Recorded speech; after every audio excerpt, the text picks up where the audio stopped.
to be as active as possible. This is not the time to withdraw from the international arena into internal disputes.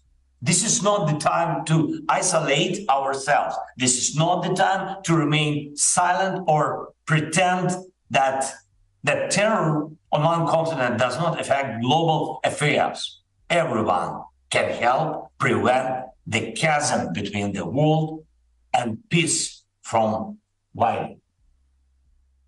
Europe should be active. The United States should be active.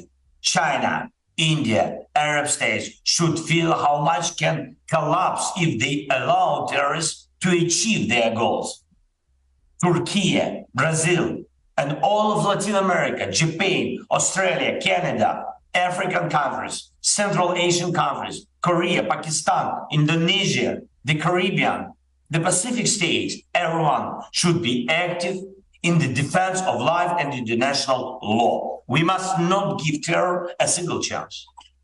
Ukraine is grateful to everyone who has supported us in our defense against terror. And I thank every country, every leader, all the nations that are with us. Those who help us with air defense and everything else. This is especially important now, before the winter, which Russia will try to make painful for us. And I thank all of you who are working with us to implement the peace formula. All areas of our cooperation lead to one thing: to ensure that the UN Charter is fully effective in protecting Ukraine and our entire Europe from terror and aggression. And if it works here, it will work anywhere in the world. If there are real global sanctions for any sponsorship of terror, terror will lose. If the world unites whenever someone takes women hostage and kidnap the children of another nation, terror will have no allies. If the one attacked by terrorists receives all the weapons it needs to protect its people, international law will be the only force that will determine how the world lives. And the world will live in peace. This is our common goal. Ladies and gentlemen, I urge your states and parliaments to be even more active for the sake of global unity. Let everyone who sponsors terror feel the power of our rest, and let everyone who needs help defending themselves against terror feel the power of our solidarity. We must all be able to promise our children that we will leave them a world ruled not by blood shed by evil, but by freedom guaranteed by law. Thank you very much for your attention. Thanks for support. Slava Ukraini.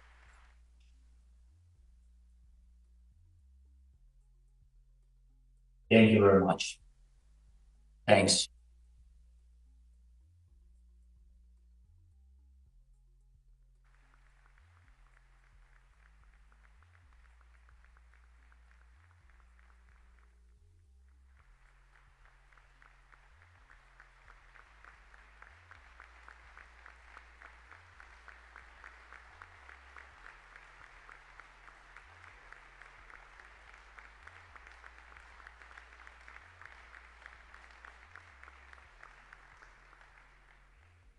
Mr. President, we respect you a lot and thank you for your remarks and thank you for speaking to us today.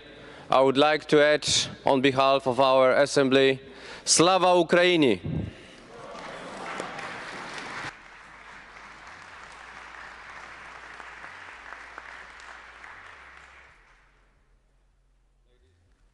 Ladies and gentlemen, dear colleagues, second important guest from Ukraine. It's now my pleasure to welcome His Excellency, Mr. Ruslan Stefanuk, Chairman of the Verkhovna Rada. Dear Ruslan, it is always a pleasure to see you. You are at the home in this assembly. Over the past 3 days, we have again strengthened our support for the Verkhovna Rada, and we have reaffirmed our unwavering support for Ukraine until victory. Mr. Chairman, you now have the floor.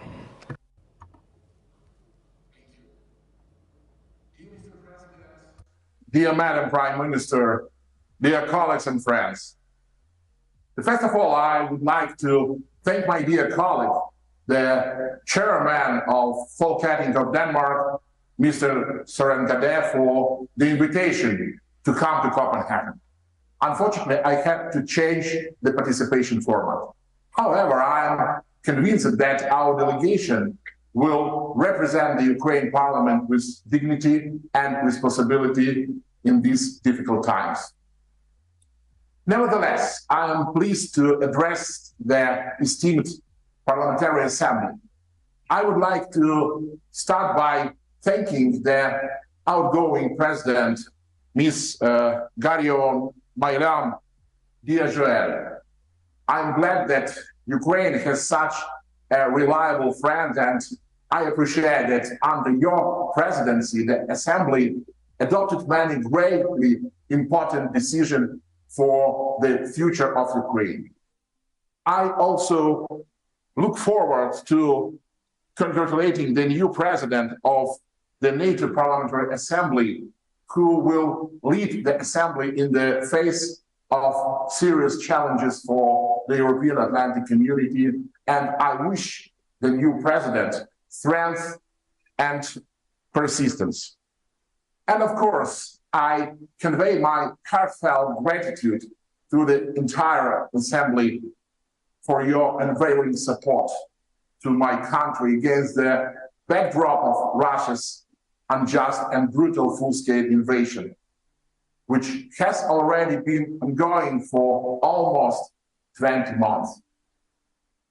But before I share my thoughts with you on the matter of Euro-Atlantic cooperation and unity, let me express words of solidarity with Israel people and state who have suffered a brutal terrorist attack.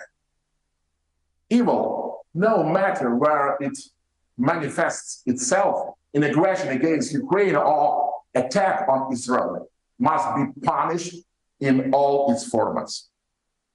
Dear friends, I'm sure you are keeping a close eye on the Ukrainian counteroffensive and the difficulties our armed forces are facing. Russians have built strong defense lines and mined large areas. This seriously deters the gradual advancement to the Ukraine armed forces. I'm confident that everyone in this room wishes Ukraine to win, wishes Europe to win, wishes democracy to win. But from the other side, Russia still hopes to win this war of attrition. Ukrainians are ready for such a development, who are stable and united. We will not give up our choice to be part of the democratic world. I know that the democratic world is just as ready to support Ukraine. I know that you are aware that losing the war will mean further aggression and the expansion of the dictatorship. Therefore, I believe that we will increase efforts for joint victory. This assembly also contributes to victory. I am convinced that parliaments must find the basis for the future security pillars of the world. This is our task as representatives of our voters. I'm glad that the Parliamentary Assembly, during its last plenary in Luxembourg, recognized Ukraine's significant contribution to Euro-Atlantic security.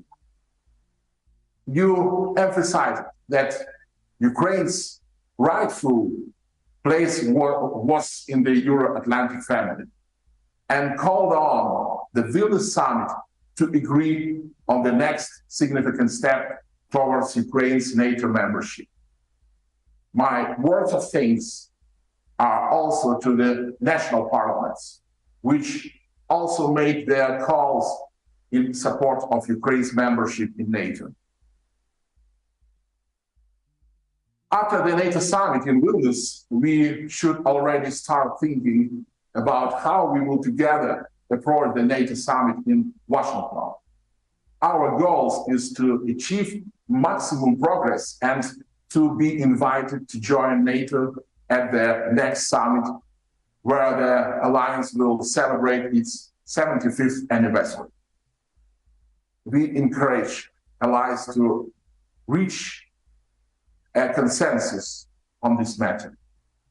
I call on everyone in this room to contribute to building such a consensus. Every voice matters. In this regard, we will appreciate the consolidated voting of the Assembly, encouraging the allied government to support the decision to invite Ukraine to join NATO at the Washington summit. Dear colleagues, we know that our pace to NATO is going through the reforms. In line with the spirit of the Vilnius summit decisions, we remain committed to the reforms agenda, which helps Ukraine move forward to NATO membership and strengthen our defense capabilities and interoperability with the alliance. Of course, the first thing we talk about is the implementation of NATO standard by the armed force of Ukraine. Everyone understands today that the Ukrainian armed force is modern army that is being transformed directly on the battlefield. On the other hand, that complies with the standards of democracy and human rights. This is where we are moving and achieving reforms that are not only required for the joining NATO or the European Union, but also the ones that Ukrainians need. Dear friends, I wish you a fruitful plenary session, and I strongly believe that one of the next session of the Assembly will be held in Ukraine. You remember that this was our initial plan, but due to hard circumstances, including the Russian invasion, we had to postpone it twice. So I invite you to Ukraine right now, and I'm sure that the necessary conditions for such a session will be met very, very soon. Thank you all for your attention, and glory to Ukraine. Slava Ukraini!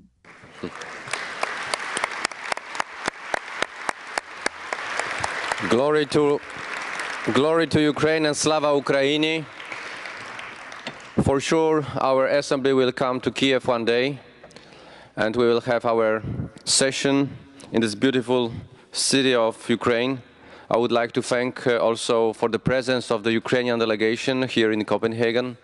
We had a very good meetings at the standing committee and at the committee meetings.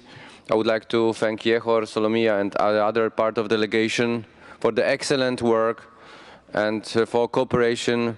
We will have a great resolution on Ukraine that will be adopted today. Thank you, Ruslan, and thank you for your presence. Now it's time to welcome His Excellency Ambassador Mircea Joannou, the Deputy Secretary General of NATO. Mircea, I want to thank you for your active engagement with our Assembly, which we greatly appreciate. Our exchanges are even more important at this crucial time when we must remain steadfast in our support for Ukraine and continue to profound adaptation of our alliance. So, Mircea, the floor is yours.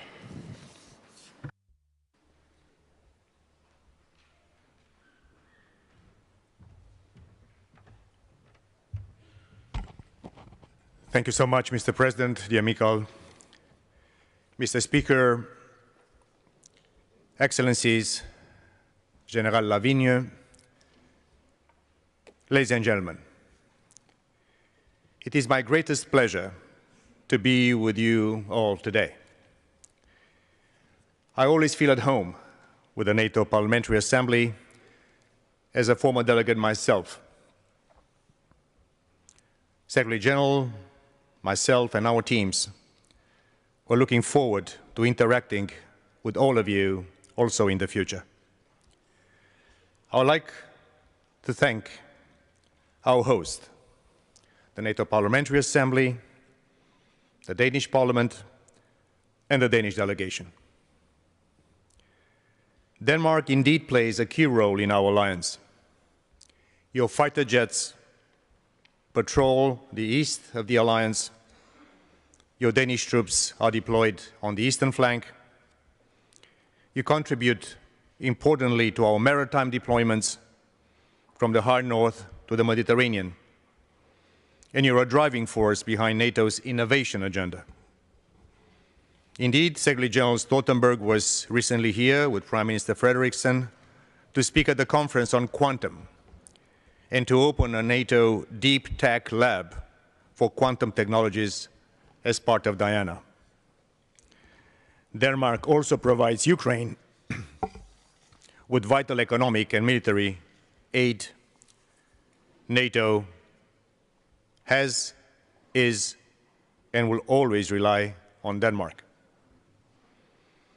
Now, a few words also from our side to the situation in Israel. We are shocked and appalled by the terrorist attacks by Hamas against our NATO partner, the State of Israel. Over the last 2 days, we have seen thousands of rockets fired into Israel, indiscriminate attacks on civilians, as well as mass kidnapping. I utterly condemn these unjustifiable and murderous acts. Our thoughts are with the victims, their loved ones, and the people of Israel. Israel has a right and responsibility to defend itself and its citizens.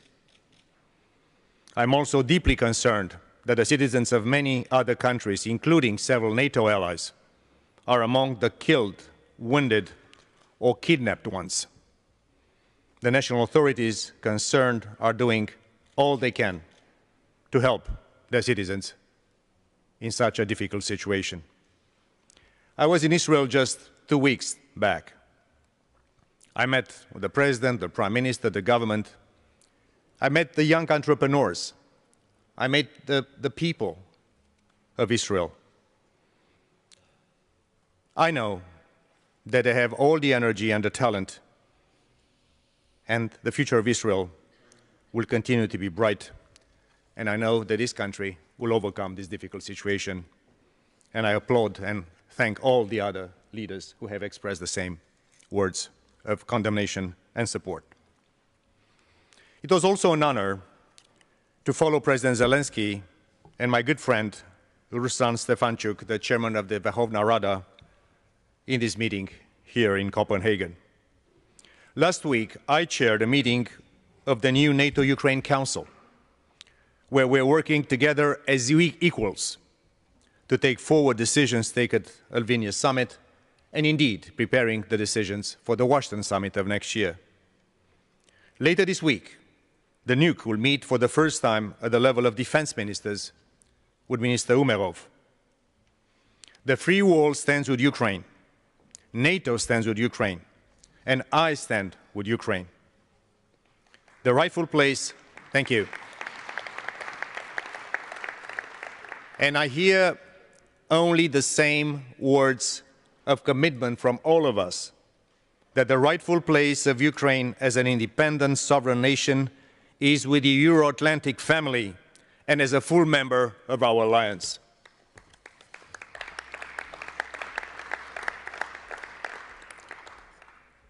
Russia's war of aggression against Ukraine is heading towards its second winter, and our continued support is more important than ever. From air defenses for their cities and infrastructure, to fuel, food and warm clothing for their people, we will not waver. For to do so would hand Putin and the forces of tyranny a huge and terrifying victory. Putin wants to wipe Ukraine from the map. And why? For the delusional idea of recreating a great Russian empire. Spheres of influence and wars of aggression have no place in the 21st century. So we must support the fearless Ukrainian forces in their defense of freedom and liberty, also of our freedom and liberty.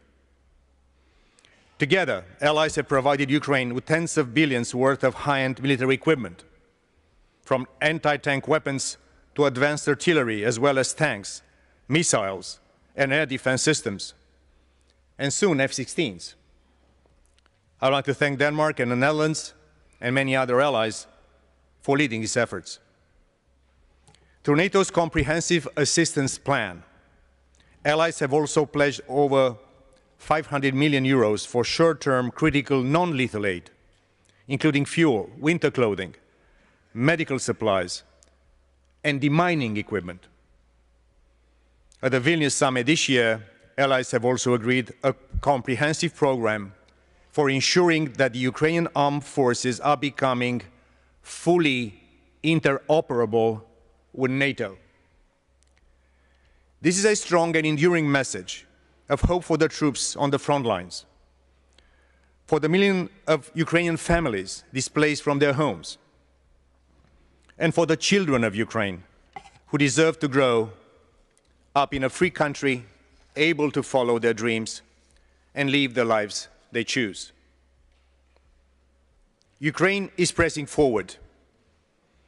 Every meter Ukraine regains is a meter that Russia loses. And success is more important than speed. The war is not only a threat to Ukraine, but also to our own security in Europe, entire rule-based international order. So in response to a dangerous world, we are massively boosting our own deterrence and defense, including with new defense plans, 300,000 troops on higher readiness, backed by substantial air and naval power, and multinational battle groups stationed from Estonia all the way to Romania and Bulgaria.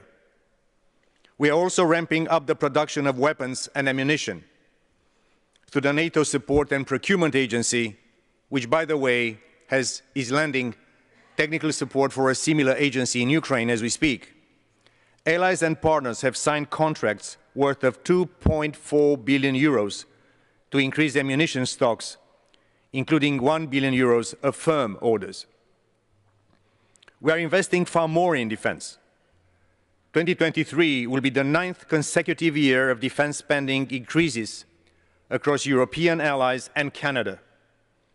We expect a real increase of 8.3%, the biggest increase in decades. 11 allies now spend 2% of GDP on defense, a number that will rise next year. Indeed, at the NATO summit in Vilnius in July, all allies committed to spending at least 2% to step up their efforts immediately. We are also stepping up our deterrence on all fronts, countering disinformation, cyber and other hybrid attacks, strengthening the resilience of our societies and our critical infrastructure, including undersea critical infrastructure. And we are aggressively investing in new technologies. I chair the Innovation Board in NATO, working with industry, with startups, with academia, and the whole innovation ecosystem to maintain our technological edge and drive a digital transformation of our militaries. And together with Diana, we are very proud that we are the first organization to put forward and to launch a multinational sovereign venture capital fund, which is the innovation fund of NATO, the first of its kind. And not the size of the fund is important, but the signal we send to our startups, our young innovators, all across this great alliance of ours.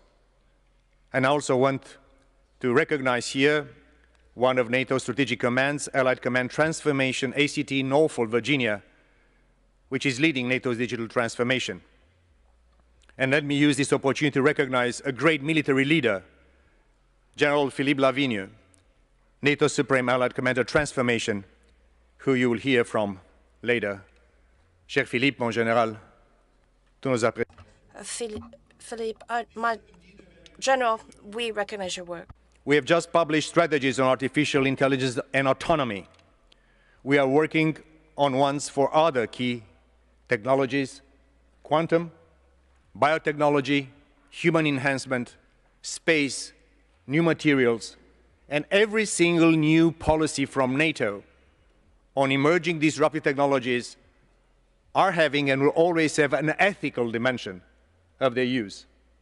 Together with the European Union and other partners around the world, we can set the standards, not only for us keeping the technological edge, but to be able to make sure that our democratic values and societies are reflected in the way we use these technologies, particularly in national security and defense.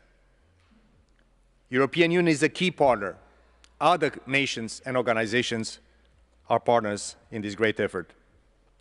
As we head towards the next summit, our anniversary summit in Washington, D.C. in next July, we'll continue to further strengthen our support to Ukraine, boost our deterrence and defense, follow through on allies' new commitments on defense spending, and work more closely and more practically with our partners. NATO is and will always be a regional alliance, but we face global challenges. So our partnerships are a vital part of our security. Here in Europe, the Republic of Moldova and Georgia have Russian troops on their soil without their consent, while they and Bosnia and Herzegovina suffer intense disinformation campaigns, electoral interference, and cyber attacks at Russia's hand. All the tools of hybrid warfare that are deployed also against NATO allies and our democracies. In Kosovo, tensions remain high. In May, 93 KFOR troops were injured during protests in northern Kosovo.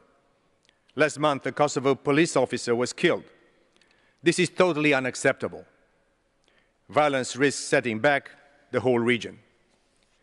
In response, NATO has deployed hundreds of additional troops to Kosovo, including from the United Kingdom and Romania.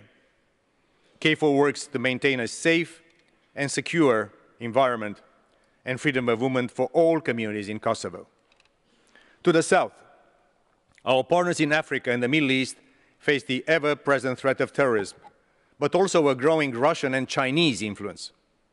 And further afield, we are developing far closer ties to our partners in the Indo-Pacific region to counter strategic competition from China. Next year would also mark 30 years since the establishment of our Mediterranean Dialogue format and 20 years since the establishment of our Istanbul Cooperation format. We have to pay a special attention to our partnerships, focusing on the South, as we also have to help our vulnerable partners. The Washington Summit will have a strong emphasis on our partnerships, as we should do. I want to thank each of you, and through you, your national parliaments, and through you, to your citizens, for strengthening this alliance, for investing in our interest and defense, for supporting Ukraine, and standing with our partners. As parliamentarians, you shape the debate, you hold your governments to account. In many cases, you control the purse strings. We cannot do this without your support. Earlier this year, you ratified accession to NATO of Finland. Thank you for that. And we look forward, and we are working relentlessly to welcoming Sweden into our alliance soon. Later this month, in yet another example of how Sweden is integrating into our alliance, it will host the NATO Industry Forum in Stockholm. One of Putin's aims in fighting this war was to have less NATO. He has failed utterly. Instead, he has achieved the exact opposite, dramatically more NATO. Dear friends, we face a fundamental challenge, not only to our nations and our peoples, but also to our values, to the things that make us who we are. We are not a military alliance. We're not even a political military alliance. We are a fundamental alliance based on our values of freedom, democracy, and the rule of law. This is what we are. This you all should defend. And this is something that also authoritarian regimes see our values, not only something to aspire to, but also as a threat. That's why a free and democratic Ukraine is a direct threat to Putin's regime. Many of you in this room, especially from the newer members, not everyone is a founding member like Denmark or Norway, and I'm happy that Sweden, Finland are coming to join the other two Nordic nations. But many of us, including myself, from the newer members, we have lived under the Iron Curtain. We know what tyranny, dictatorship, and communism is all about. We should tell more directly to our young generations that this is the most appalling experience a human being can be exposed to. Never, never again. And I think my friends from the newer member states of our alliance will be telling this story, as I know it as our newest member, Finland, and soon Sweden, will tell also our partners in the South why they really decided, after years or centuries of neutrality, to join our alliance and to counter the propaganda and fake news that Russia is spreading all around about this.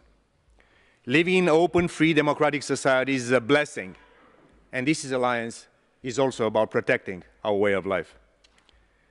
So thank you so much for everything you do. I wish Mikhail the best of success, and I know that the Q&A will be always merciless, like always. Thank you so much.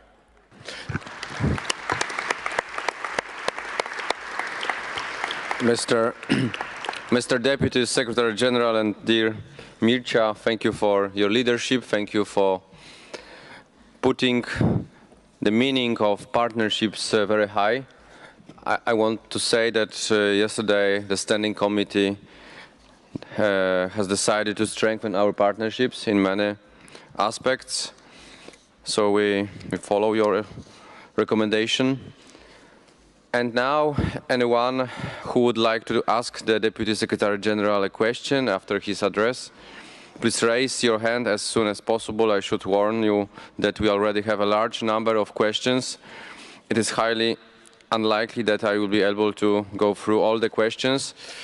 I will set a 1.5 minute time limit for questions, and I encourage you to keep your questions as short as possible so that more delegates can participate, and the questions will end at 11:35.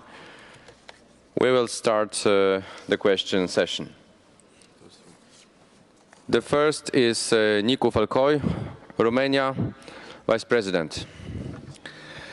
În primul rând, bună ziua și mă bucur să vă revăd.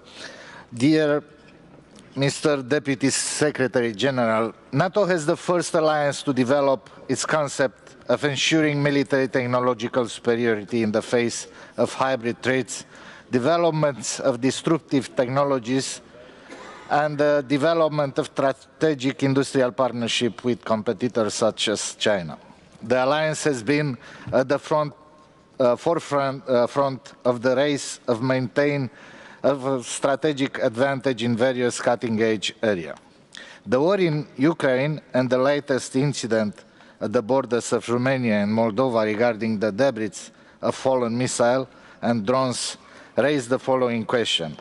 All allies that share a border with Ukraine and the Republic of Moldova as a partner face the need to develop an integrated and interoperable alert system for threats against vectors such as drones or drone debris.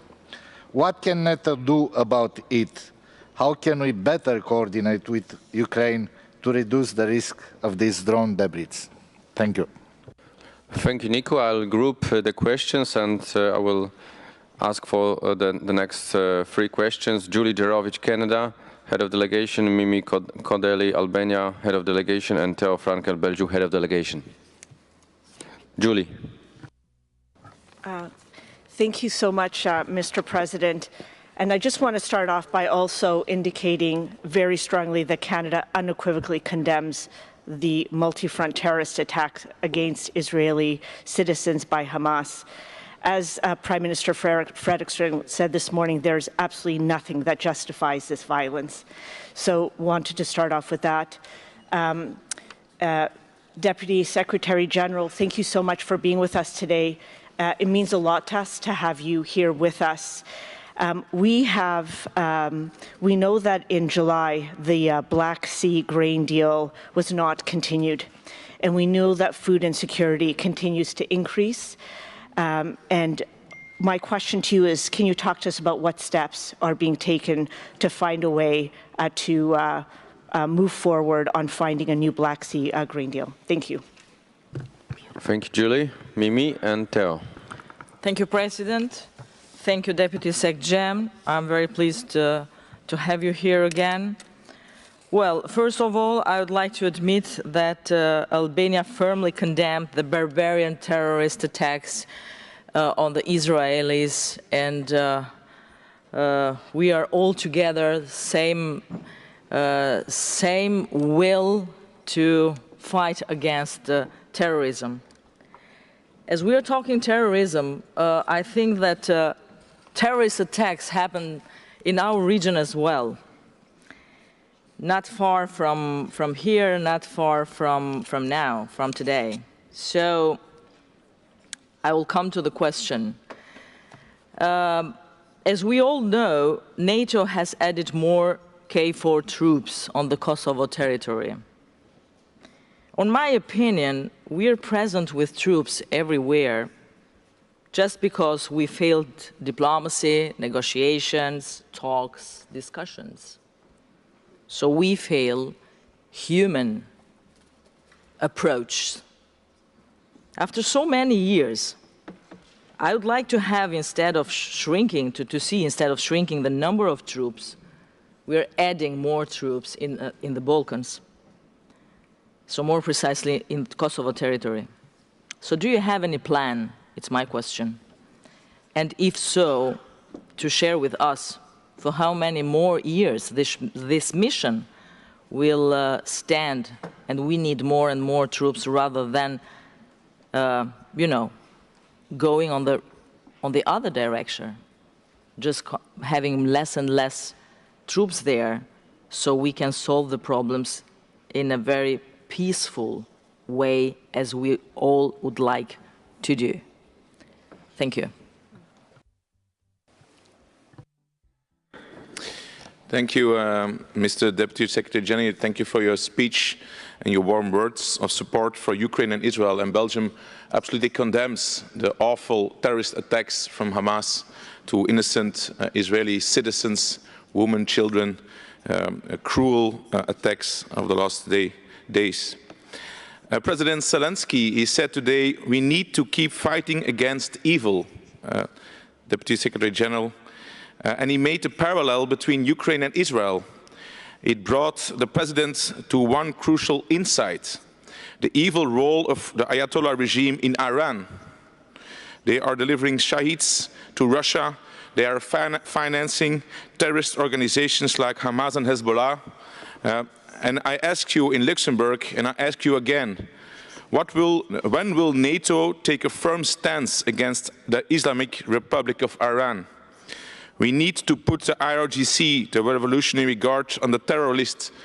We need to increase sanctions against the IRGC and this cruel regime of Ayatollahs and mullahs. What is the stance of NATO in this Iran question? Thank you very much. Thank you so much for the questions. First of all, thank you for reconfirming our strong support for Israel and the condemnation of these terrorist and murderous attacks.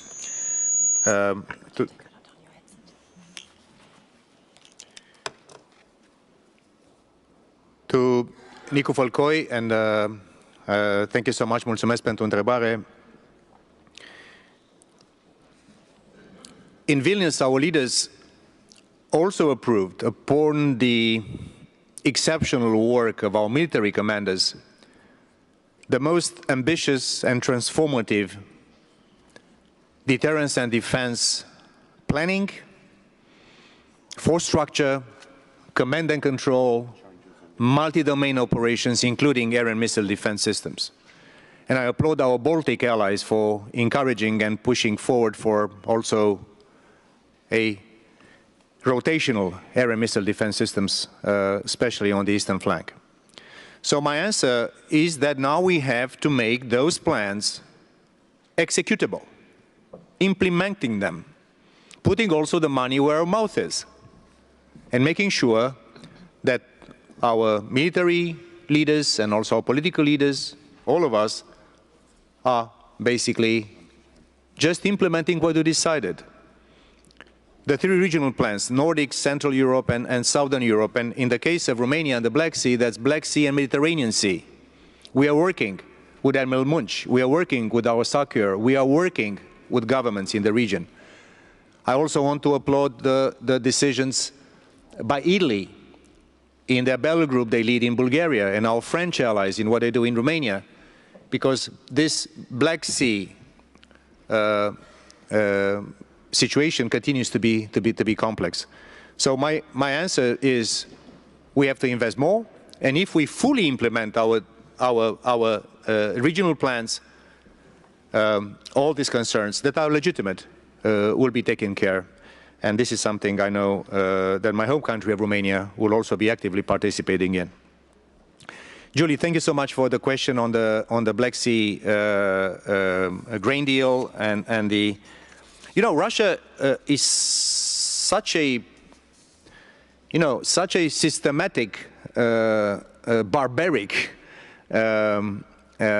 player that we know that in wintertime they try to destroy the energy infrastructures of Ukraine, and in summertime they try to destroy another big component of its national security and also its economy, which is the agro-industrial production and exports. So this is why NATO and allies have stepped up our surveillance over the Black Sea, including with patrol aircraft, reconnaissance drones. We also welcome Turkey's constant efforts to revitalize the grain deal, of course with the support of UN, and also the massive supports by allies in the region, Romania, Bulgaria, and others, that are making significant efforts to substitute the volumes of the Black Sea grain exports through land, railroad, and Danube. And there's no surprise, knowing the pattern of Russian behavior or misbehavior, that they are attacking the Ukrainian Danube, maritime Danube ports. And that's why also in Romania, neighboring Romania, and also neighboring Bulgaria, there are these issues. So we constantly try to help allies mobilize their resources and provide them with ISR, intelligence, and the protection they need. Also, I'd like to thank the European Union for being such an active part in making sure that alternative routes are available to our Ukrainian friends and their exports. From our friends from Albania, first of all, let me remind all the colleagues of the massive Iranian attacks against Albania when they are hosting a meeting of the opposition to the Iranian regime. This leads also to the next question. And this is also an indication why we should do a much better job as NATO to strengthen our cyber defenses. And that's why we created new political instruments in NATO, not only the third foreign ministers meeting per year, informal, but also a national cyber coordinators meeting every year, massively important. For the first time ever, a national resilience coordinators annual meeting in NATO, and also we're very happy that the national security advisors of NATO are meeting once a year. So just to tell you that we are looking into this. When it comes to K4, of course, it's frustrating to see that after decades, basically, the situation in the region becomes remains so fragile. But our role as K4, and by the way, we are the third responder there. It's EULEX, and of course the authorities there. And I want to thank again UK and Romania for deploying additional 600 troops. And these are only prudent steps for KFOR to have the forces, capabilities and flexibility necessary to fulfill our UN mandate, and also to maintain, and this is something we are very, very much insisting on. And now there is a new commander of KFOR that is taking command over, I think, this very week. And our Italian allies have done this before, and our Turkish allies will be doing this. Also, Denmark has been doing Iraq for us brilliantly a few years back. So what we're trying to make sure is that we keep our impartiality in the eyes of the local population. There's no other solution than de-escalation and the EU-led facilitated dialogue for finding a durable solution. It's not up to NATO to decide on the political side, but we'll stay with KFOR as long as it takes, and adapting our force according to the situation. And we hope to achieve lasting peace and stability for all communities in Kosovo. And as a Romanian this time, I know, as I mentioned for Ukraine and for the Republic of Moldova and for Georgia, that their place is with us. The full Western Balkans should also be with us as full-fledged members of the European and Euro-Atlantic family, and I know this will take place. Sooner or later this will take place. This is the solution, to have all of us, all of our democracies together, irrespective of how difficult sometimes the scars of the past will be there with us. To our Belgian friends, I think President Zelensky put it quite convincingly, like always. And of course, we are concerned about Iran's destabilizing activity, its support for terrorists. As you know, we have a NATO mission in Iraq that is also very, very important to our Iraqi partners. And it's clear that his nuclear program is of utmost concern. So we call on Iran to fulfill its legal obligations under the Non-Proliferation Treaty, support for sanctions. And let me tell you something which is outside of the script that Zelenskyy is pushing me.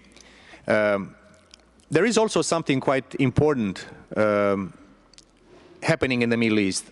And this is something that NATO doesn't have a direct role into, but we are cognizant of the fact that the Abraham Accords is a massive transformation of the regional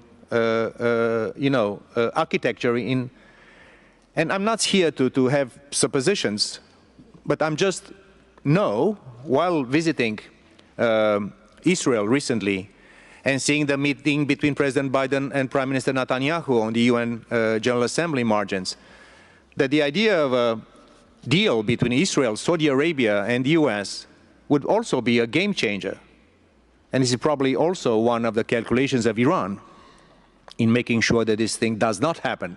It's not up to me to speculate, but I'm just saying that this is something which is also a massive potential transformation of the architecture in the Middle East.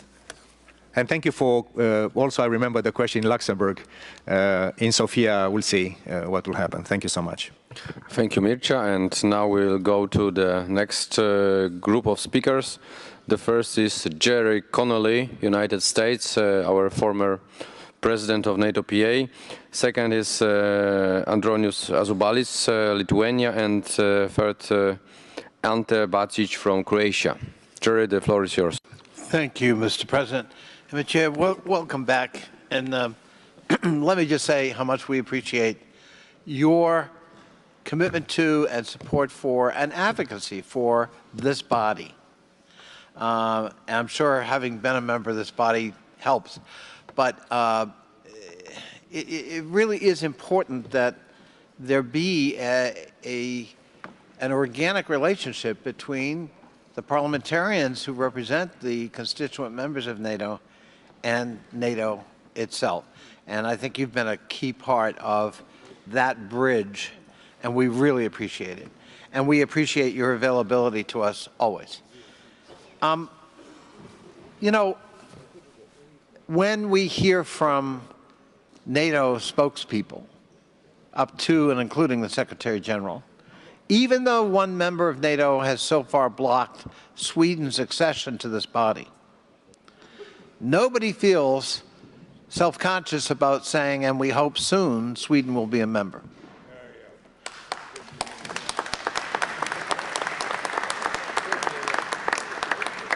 This body had one concrete recommendation to the Madrid summit: create a Center for Democratic Resilience. Time to move beyond rhetoric and create architecture. The Congress of the United States passed a resolution supporting that. We don't often pass resolutions on NATO-related matters, but we did on that one, on a bipartisan basis.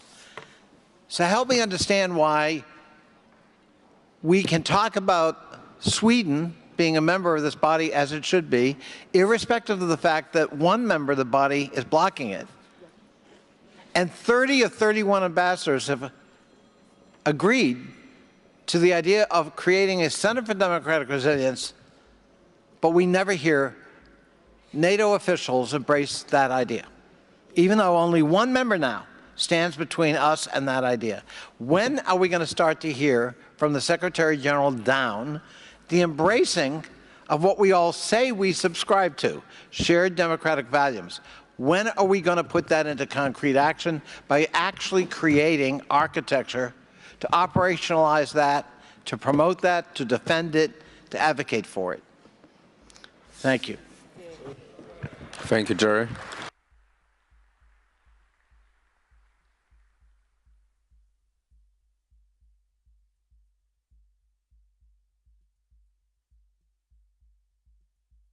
Andronius. Oh, thank you. Thank you, Mr. President. Dear Deputy Secretary, my question is not a new one, but still relevant. We have been talking about invitation to Ukraine to join NATO, based on Ukraine meeting certain standards and fulfilling certain conditions. Could you tell who and when will develop the concrete list of these conditionalities? Thank you. Thank you, Andronius. N. Mr. President, thank you. Dear Mr. Deputy Secretary General, 2 weeks ago, in one of the worst confrontations since Kosovo declared independence, a terrorist unit opened fire on a Kosovo police patrol and killed an officer. A few days later, Kosovo's interior minister accused Serbia of direct involvement in the shootout and told the press that Kosovo's authorities investigate the possibility of Russians' involvement in the violence. In addition, Kosovo's Minister of Foreign Affairs has even warned that such terrorist actions could even trigger and ignite a new war in the region, which would cause catastrophic consequences in the border, for the border European security and stability. I think we are taking Kosovo's problem and this terrorist attack very easily. You answered about KFOR already, but as a NATO, we are a bit lagging behind, and the other side, be it Russia itself or whoever, or some proxy of Russia, fuels the confrontation there and actually knows how to run asymmetric operations and how to undermine NATO as a security provider in the region. You know this region very well, so I would like for your comment about this situation. Thank you. Thank you again to President Connolly. You know how much Secretary General, myself, all our teams were taking the issue of the values of this alliance, not only to the letter, but also to the very spirit of that thing. And of course, sometimes consensus-based organizations have their own specific way to operate. And this is something that we cannot substitute, the lack of consensus on any policy in NATO. But I can say again and again that in everything we do, even short of formalizing the recommendations of this great body, and we hope that this consensus would and could be reached, we are doing everything we can in making sure that the values part is embodied in everything we do, from building integrity to women, peace and security, from human security to everything we do. This is who we are. And this is not just an answer, a Q&A session here. This is who we are. We profoundly believe in the values that are underpinning our alliance. And we hope that we'll be able to find the consensus to move things forward. And of course, there was also a remark about the Washington summit. 75th anniversary of the foundation of the most successful alliance in history. We are so successful not only because we are strong in terms of defense, but also because we're united because of our values. So please consider that myself and our Secretary General, we are doing everything we can to encourage consensus and make sure that we distill in everything we do the fundamental values of our organization. Speaking of Sweden and the accession of Finland, in Madrid, both countries, both new candidate countries were given candidate status in Madrid in record time. And I have to say, because he's not here, the Secretary General played a personal immense role in putting all the players together, and he spent hours, long hours in Madrid itself to forge this consensus. The same thing happened in Vilnius. And I know that we'll be sparing no effort to making sure that the two remaining allies that have not yet ratified a Swedish accession will be in the position to do that as soon as possible. And again, our Secretary General, myself, our teams will be sparing no effort to making sure that we'll have this 32nd member, Sweden, a great new ally amongst our ranks. This leads to the question of our Lithuanian friends about NATO membership for Ukraine. I remember spending hours with President Zelensky in Vilnius because, to be honest, he was not very happy with what we are about to decide. And we spent hours with him, and other leaders spent hours with him, telling him that this is the fact that we are moving from two steps enlargement, so no membership action plan, like Sweden and Finland are doing, to one. The creation of the Council, Ukraine-NATO Council, the fact that we are really working as equals. I'm telling you, it was a pleasure to see the Ukrainian representative sitting between Turkey and the UK, I think, alphabetically around the NATO table last week when I chaired. We are really going in that direction. It is not only a matter of conditions, technical conditions, because also Ukrainian friends and some of the allies say, let's not introduce additional bureaucratic checking boxes, because this is a political decision. We are all politicians here. This is a political decision. And when I mentioned in my speech fully interoperable with NATO, this is also a big component in that direction. I cannot say and prejudge when our leaders and you national parliaments will be in the situation to have consensus on this one, but I know that Ukraine is closer to us than ever, and I know that there are places with us. I also want to applaud European Union strategic courage and boldness in inviting Ukraine, Republic of Moldova, I hope also Georgia, and of course completing the work in the Western Balkans. This is also part of the trajectory of Ukraine. They are belonging with us, and I think we owe them everything we can to help them being with us, also in formal legal terms. So thank you so much for that question. When it comes to the Croatian question, it's clear that the Balkans, the Western Balkans, are a part of European architecture where Russia plays a very perfidious and malign influence.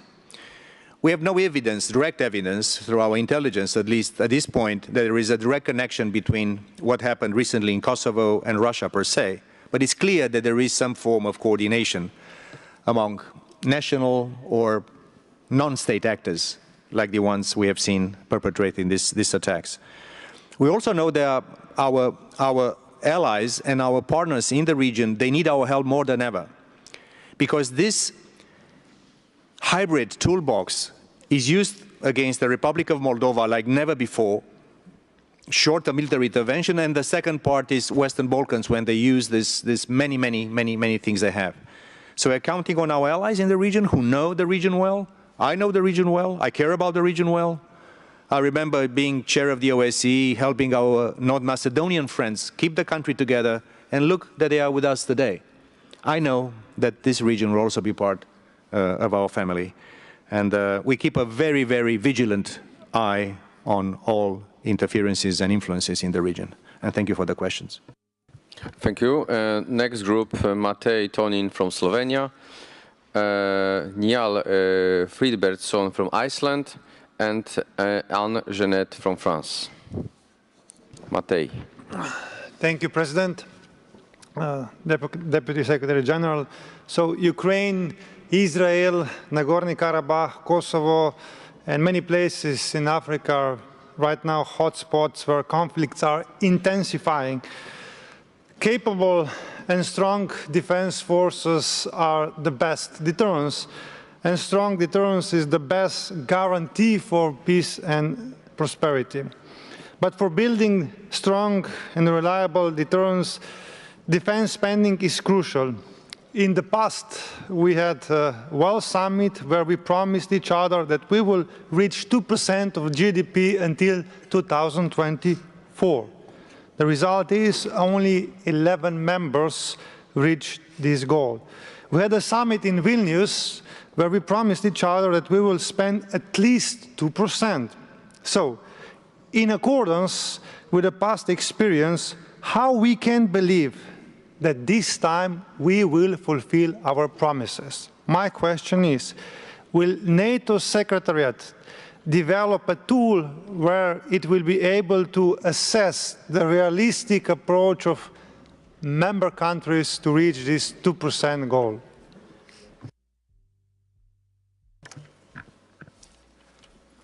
Niall? Yes.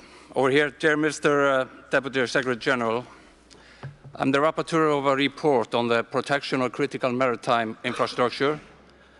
And the high north, the Arctic, is home to undersea cables that carry a significant amount of global data flows, as well as oil and gas extraction and transportation routes. These undersea cables and infrastructure are vital for the security and defense of NATO member states. Is the protection of our critical maritime infrastructure in the high north on NATO's radar screen, and what can be done to improve the protection of this infrastructure? Thank you. Anne? Merci. Thank you, Mr. President. I will be speaking in French. Thank you, Deputy Secretary General, for being here with us today.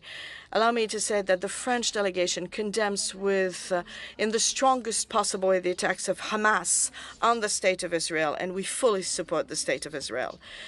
Mr. Deputy Secretary General, you mentioned the European Union on several occasions in your briefing. I'd like to ask you a question. Complementarity between NATO and the EU is essential to have decisive and sustainable support to Ukraine. Our both organizations have demonstrated how their actions can have added value and mutually reinforce each other.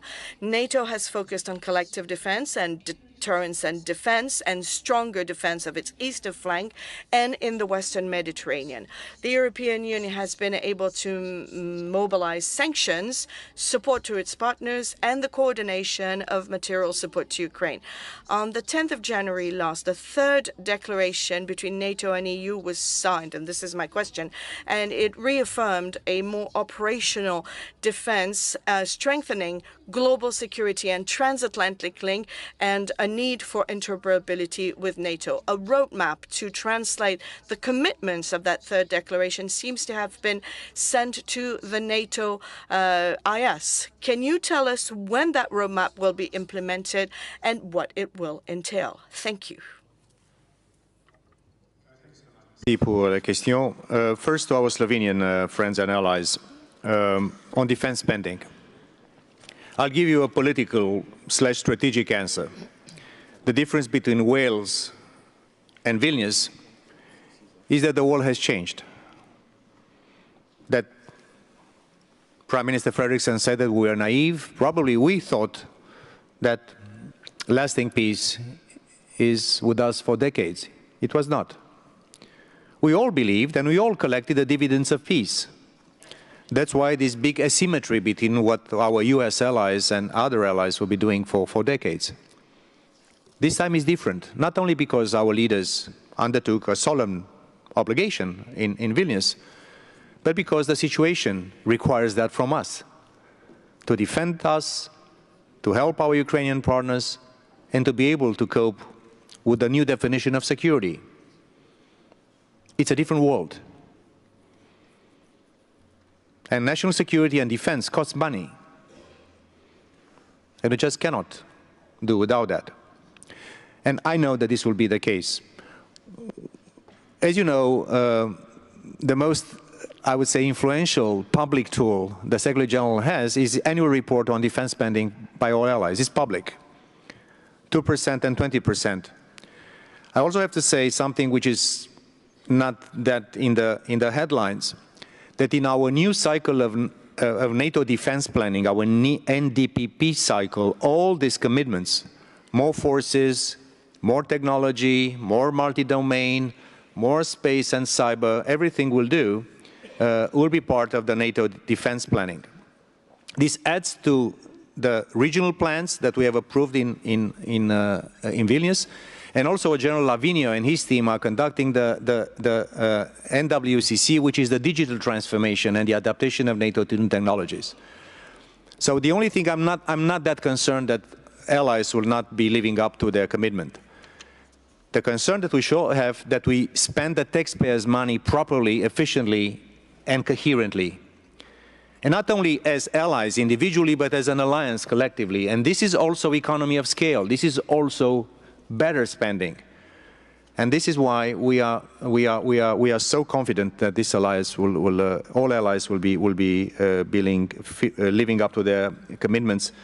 But also not only invest 2% or more. Poland, it's impressive.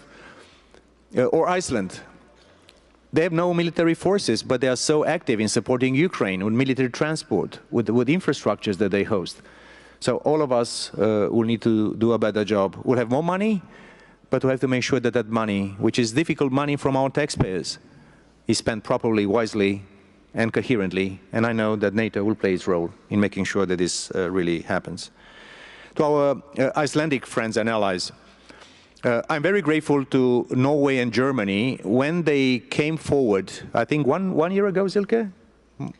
Más o menos, more or less, in proposing that NATO takes, it was after Nord Stream 1 and 2, that it was obvious that our critical infrastructures undersea are vulnerable and we have to do something to protect them.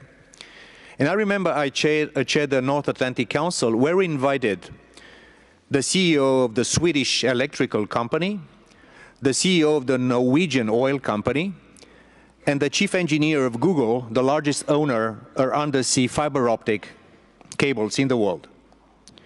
And I'm proud to report to you, my dear friends from the NATO Parliamentary Assembly, that in record time, we have established a critical undersea protection cell in Marcom, in our Maritime Command, and where our military leaders, our industry, Denmark is a big place for huge global logistics, will be working together in making sure that we work with industry and governments and NATO to make sure that we have the right redundancy, that we have the same capacity to understand the risk, and to basically differentiate between what would be, let's say, a benign incident, some fishermen boats or things like that, and an aggressive Russian or others attempt to disrupt our critical infrastructures.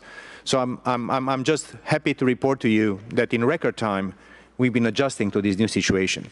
And also because you are, I understand from your president and from other friends in the room, that you're preparing lots of partnership reports and policies. And we are ready to engage also in that. When I was talking to friends from the Gulf, from friends from the Middle East, even to our only partner in Latin America, Colombia, when they heard about NATO doing more on critical infrastructure undersea, they all were interested. Because irrespective who could be the perpetrator or the disruptor of those things, there's an interest in the knowledge that we have in NATO. So I'm just saying that this could be a nice hook, if you want, no suggestion from us. We respect the division of labor. Even if like President Connolly said, I trust in the organic link between the two sides of the same house. So yes, we are making progress, and we count also on Iceland to be contributing actively to this effort. Pour nos amis alliés français, vous savez comment. To our French ally, well, you know very well that the organization I represent sees the European Union as the key strategic partner for NATO. We are both sides of the same coin. Of course, the membership of the two organizations is different, but the values embodied and the geopolitical context in which both organizations navigate is the same.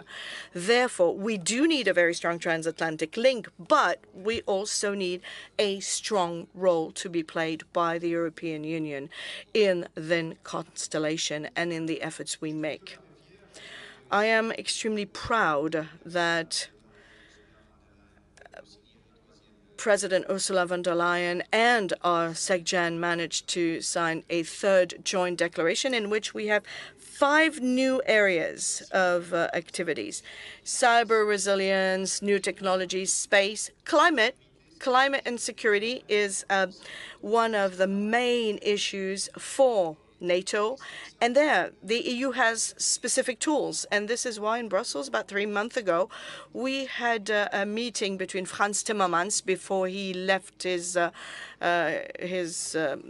then position to go to the Netherlands with John Kerry and a number of other people to work together on to see how to do things together in the run-up to COP28 in the UAE. So there is synergy, and we're very happy to have that synergy. On resilience, which is, of course, a national competency without a doubt, there is a cross-border dimension for both NATO and EU, because, you know, resilience is not limited to the sheer geography of one nation's borders. So that is why we have created a task force, a very strong working party between the European Commission and the NATO headquarters on resilience. And there we have a lot of elements of synergy to be found, of course, respecting the prerogatives of both the member states, the tools of the European Union, and, of course, the tremendous added value that NATO can bring to the table of that resilience. So trust that we do not see a beauty contest between both NATO and EU. We need everybody's goodwill because the democratic world needs these kind of synergies and cooperation. And myself, the SecGen, and our teams back at headquarters are trusted partners who have that philosophy in mind, who work on that basis, and who want to invest in this very close connection between NATO and the EU. Thank you. Thank you very much. We go to the next group, Jeroen van Wijngaarden from Netherlands, Jukka Kopra from Finland, and Cesar Mogo from Spain. Jeroen, we will start. Thank you, Mr. President. Thank you, Mr. Deputy Secretary General, for the determination in your speech. The Netherlands is as determined as you are to continue to support Ukraine to defend itself against Russian terror. However, Putin's bet is that war fatigue will take control of us allies. Therefore, the question arises how to prove Putin wrong.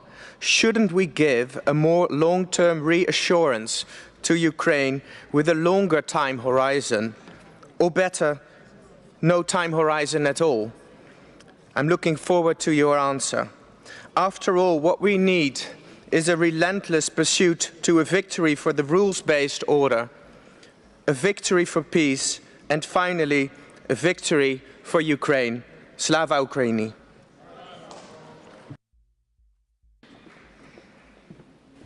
Jukka? Yes, thank you, Mr. Chairman, and thank you, Deputy Secretary General. As a frontline nation, Finland finds it very important that Sweden's accession to NATO would be as quick as possible. I would like to know if Sweden's NATO accession will not realize soon, What effect will that have on NATO's defense planning regarding the Baltic Sea and Nordic region? Thank you. Thank you, Cesar.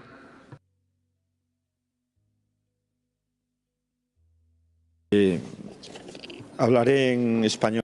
I will be speaking in Spanish. Thank you, Deputy Secretary General, for your words, and thank you to all delegations for this rejection that the Spanish delegation joins on this unjustified and horrible attack against Israel. And in our solidarity with Ukraine, there cannot be fatigue. We cannot waver in our support of Ukraine and its people. I would like you to expand on the Sahel, please, Mr. Deputy Secretary General, the outlook that NATO gave at the Madrid summit to the southern flank. Since 2020, there's been 8 military coups. There's been a disconcerted response. There is strong democratic institutions. There's food insecurity, but also Russia apparently, and it seems obviously, have also interfered, other actors too, that demand that we do not lose sight of this complicated and upended region that, of course, is of the greatest interest to the countries in the south. I would like you to please give me some answer on your opinion on the matter. Thank you very much. To our Dutch friends and allies, we are living in democracies. And democracies, not an autocratic regime where you can basically ignore the views of your public opinion. So us as political leaders, we have always have to find ways to continue to communicate to our public opinions and of course to our national parliaments and to our national governments and to our media and to our social media if we can, why it is so important for Ukraine to prevail in this war.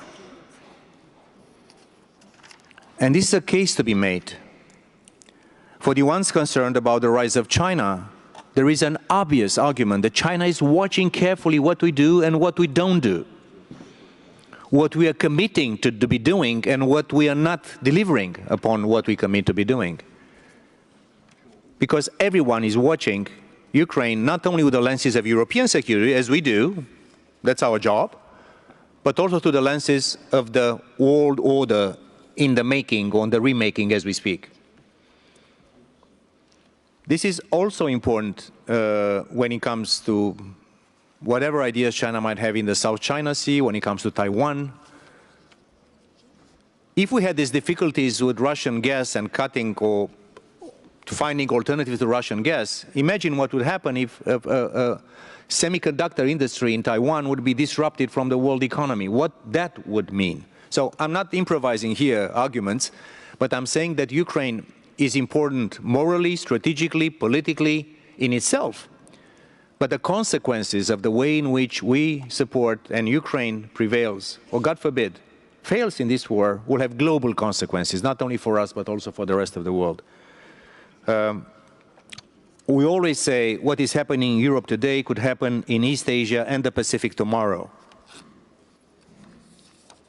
Of course, when it comes to us in Europe and a continent that has been, over centuries, part of this sphere of influence kind of thing. I believe that the idea that we give, even indirectly, even by passivity, the right of Russia to have its own sphere of influence as a definition is countering everything we hold dear. The UN Charter, NATO's Washington Treaty, European Union's treaties. So I think we have still arguments to make.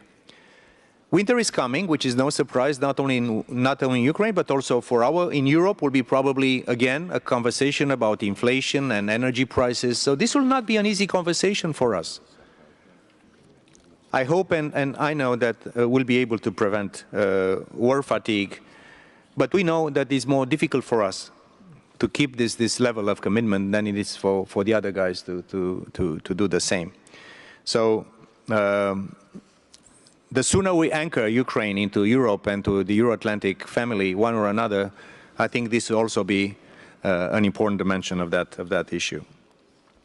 Now, from our Finnish friends and newest allies, I know that Sweden will be joining ranks, and I cannot tell when, because that's a matter of national sovereign decision of the remaining allies. But I know they are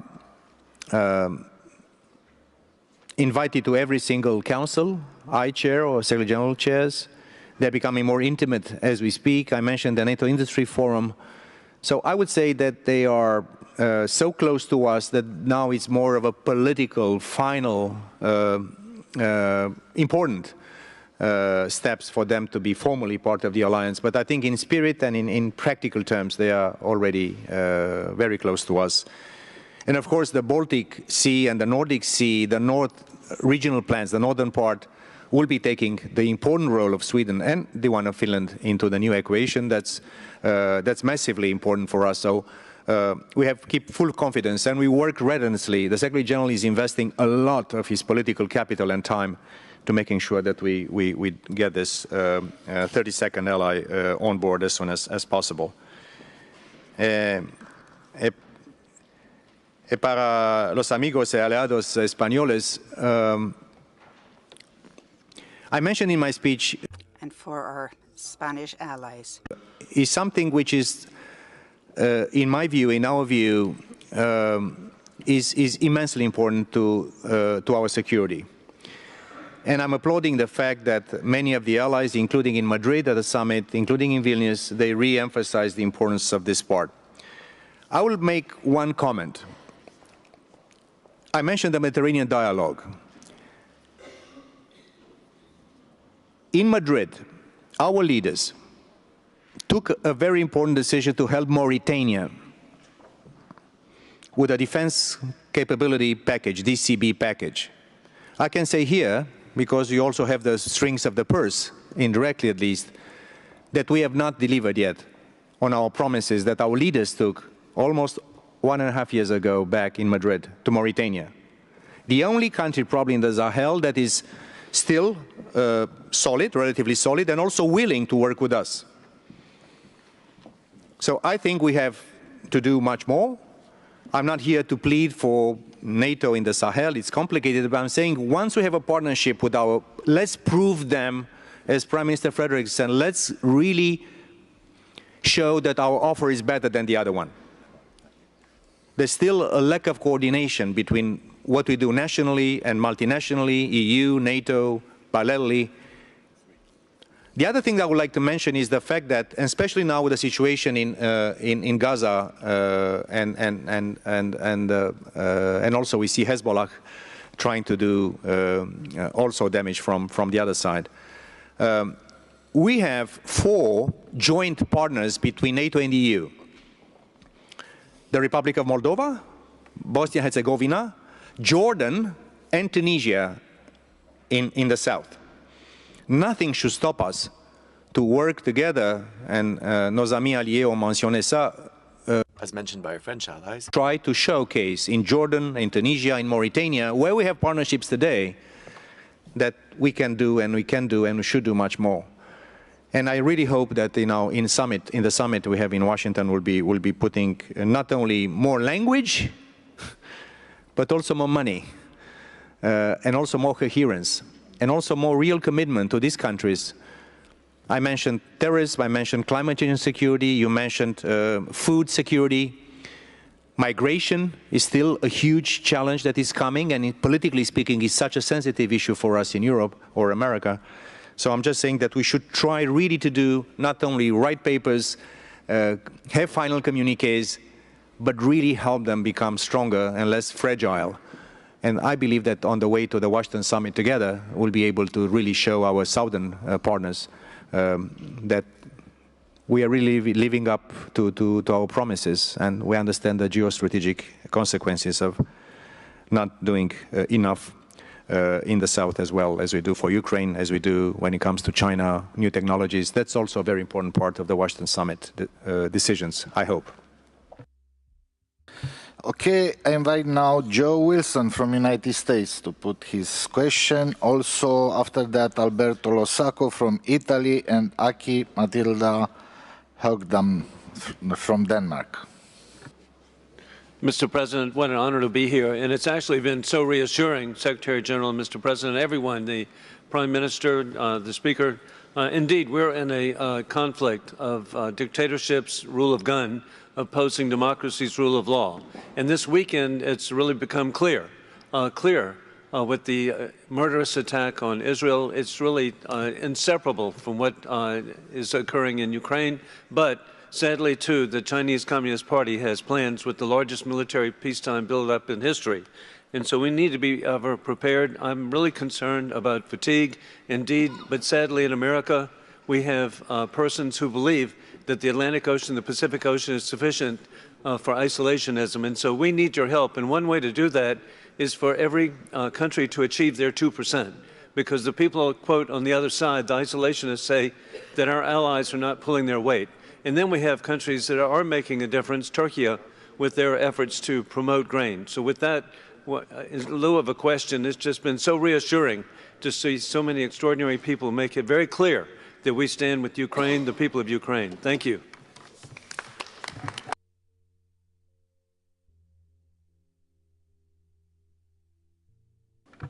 Aki Matilda. Thank you, Mr. President. Esteemed colleagues, I'm honored to be here as a representative of Greenland elected to the Danish Parliament. I would first like to thank Mr. President and the Danish Prime Minister for emphasizing the importance of the Arctic region during this assembly. Greenland holds a unique perspective on the Arctic, where security and climate change is not only topics of discussion, but a way of life for our people.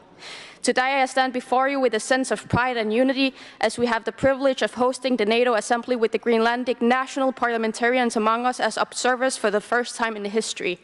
However, many of you may have noticed that they sit in the back of this room, somewhat removed from the main deliberations. In the spirit of democracy and inclusivity, we must remember that these parliamentarians represent a sense of a vital source of knowledge and first-hand experience when it comes to Arctic affairs. Their insights are not just valuable, they are essential. I believe that we as a democratic organization should uphold the principles of direct engagement and inclusivity, ensuring that every NATO member organization within this interact with the Greenlandic colleagues on Arctic matters. To further strengthen the spirit of cooperation, I propose that we as NATO should aspire to a future where Greenlandic national parliamentarians can sit with us at the table as full participants. This would not only be a symbolic gesture, but it would be a tangible step towards embracing the invaluable insights and perspective they may offer. It would demonstrate our commitment to addressing Arctic security, upcoming new shipping routes in a way that environmental concerns and the challenges faced by the Greenlandic people and the people of the Arctic with the most inclusivity and respect for democracy. Thank you. Alberto.